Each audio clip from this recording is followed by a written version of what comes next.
Oi, oitavo ano, tudo bem? Olha só, a gente vai falar um pouquinho sobre desemprego. E o desemprego vocês vão encontrar na página 239 da apostila 1, tá? Bom, antes da gente falar um pouquinho de desemprego, a gente tem que entender o que é a PA. A PA são pessoas economicamente ativas, tá? População economicamente ativa. Existe uma diferença aí da faixa etária, né, dessa pessoa de país desenvolvido para país subdesenvolvido. Dentro dos países subdesenvolvidos, um indivíduo, para ser considerado ali dentro da PA, ele pode ter entre 10 a 60 anos de idade. Países subdesenvolvidos, que são os países pobres. Agora, os países desenvolvidos, que são aqueles países ricos, é acima dos 15 anos, tá? Então, países desenvolvidos acima dos 15 e países subdesenvolvido acima dos 10 anos. Também existem aquelas pessoas que são PI, população economicamente inativa. Então, quem é que vai se encaixar na PI, na população economicamente inativa? São as crianças, né, que deveriam estar estudando e não trabalhando.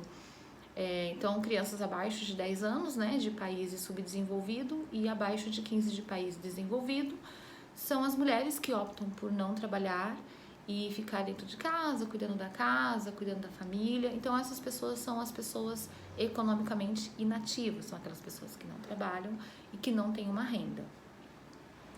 A PA do Brasil, tá? Segundo, isso aí foi pesquisa do IBGE, Instituto Brasileiro de Geografia e Estatística, diz que a população do Brasil, em torno de 63%, é ativa, tá? Então, nós temos aí uma PA de 63% da população brasileira. Ela é dividida em 3 setores: setor primário, secundário e terciário. Então, 20% da população ainda trabalha no setor primário, 21% no setor secundário e 59% dentro do setor terciário. O setor terciário é aquele setor prestador de serviços, comércio, tá? O que a gente viu no conteúdo anterior sobre terciarização da economia. Ainda dentro aí desse trabalho, existem aquelas pessoas que são os autônomos, tá? Quem seriam os autônomos? São pessoas que oferecem o seu trabalho a quem se interessar e recebe por dia ou por tarefa executada ou por algum serviço prestado.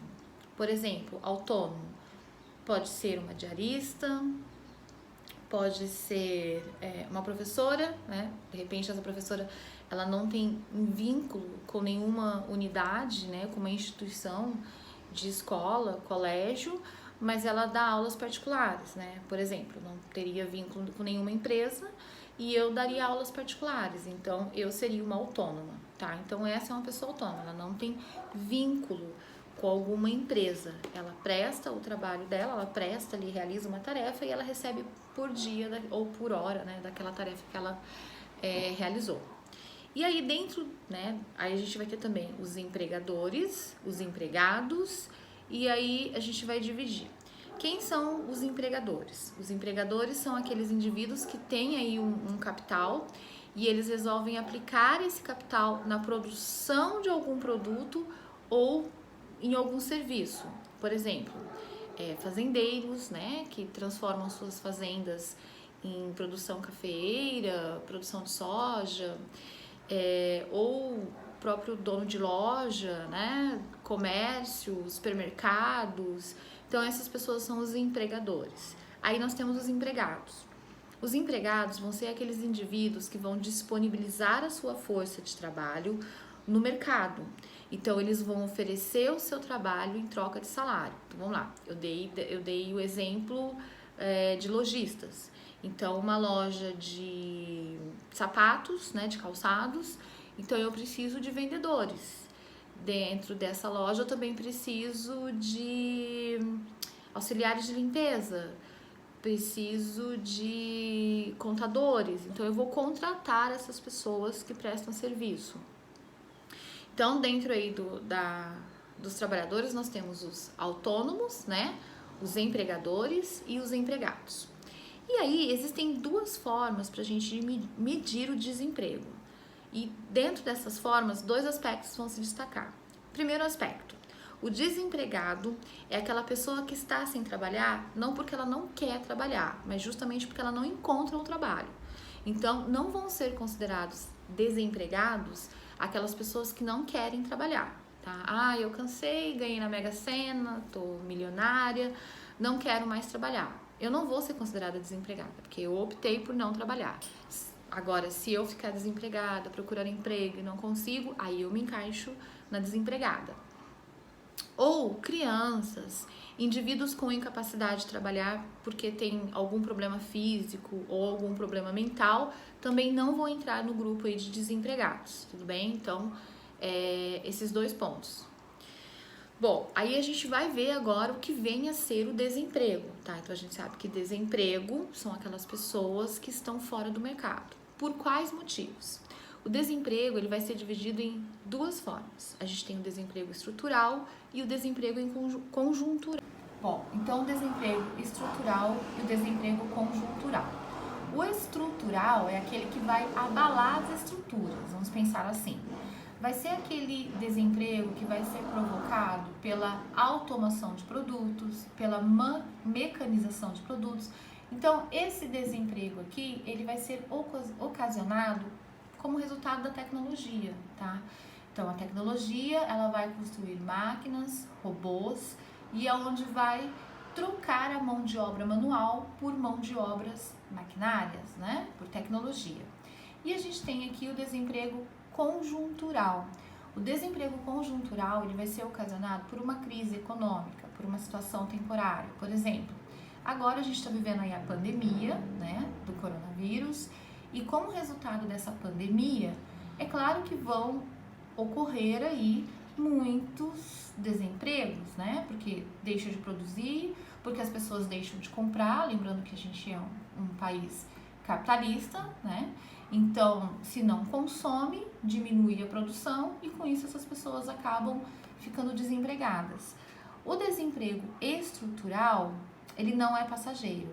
Agora, o desemprego conjuntural, ele vai ser passageiro, tá? Então, depois que essa crise passar, que essa situação temporária, vamos lá, poderia ser uma situação de seca ou uma situação de pandemia mesmo, depois que passar esses problemas, tá? Esse desemprego, então, ele passa, aí volta a ter o emprego normal. Aqui eu tô apresentando para vocês agora o subemprego. O que é o subemprego? O subemprego é um trabalhador que recebe um salário muito menor do que a média de remuneração dos trabalhadores da mesma função. Um exemplo aí pode ser os camelôs ou essas pessoas que trabalham nas ruas ofertando o seu serviço, a sua mão de obra. Aqui é um senhor, né? A gente olhando para ele imagina que seja um senhor que deveria ser aposentado. Muito provavelmente ele não conseguiu a sua aposentadoria. Se tem, é uma aposentadoria muito baixa, onde ele precisa complementar essa renda. Então ele tá ali, ó, compra o ouro, platina e brilhantes, primeiro andar. Ele na verdade é uma propaganda humana, tá? Então muito provavelmente ele deva ter um salário aí, às vezes nem um salário, né? Ele deva ter uma renda muito baixa para fazer esse tipo de trabalho. E aqui a gente tem o subemprego, que vai, como resultado, apresentar a submoradia. Então, aquelas pessoas, os camelôs também, tá? A gente pode encaixar aí em subemprego. Uma outra coisa que pode entrar no subemprego são os imigrantes, tá, gente? Por que os imigrantes? Porque a gente sabe que os imigrantes, eles saem do país dele de origem, né? E vai até outros países buscar aí uma oportunidade de emprego, uma qualidade de vida que nem sempre eles conseguem atingir e eles acabam se sujeitando aí a baixos salários, às condições precárias de trabalho. Só que o subemprego, o salário muito baixo, ele vai resultar nessa submoradia, tá? O que vem a ser isso? Então, como resultado, a gente tem a submoradia e a submoradia são aquelas moradias, pela imagem, vocês viram, né? Locais onde vão ter carência aí, ou ausência de saneamento, de infraestrutura. Muitas vezes não chega ali naquele local o transporte coletivo, tá? Então, assim, ruas de terras, onde provavelmente não tenham colégios, escolas próximos, postos de saúde, então vai ter toda uma carência ali naquela região, porque como aquela pessoa, ela tem uma renda muito baixa, né? Ou ela nem tem renda, então ela acaba optando por ficar em locais aonde ela possa ficar, né? Ela não tem condições de pagar para um local mais adequado, com mais infraestrutura. Agora eu vou deixar para vocês como tarefa, tá? Para ver se vocês entenderam este conteúdo, que começa na página 234 e vai até a página 246. E aí vocês realizem essas tarefas que eu vou corrigir com vocês na nossa próxima aula online, ok?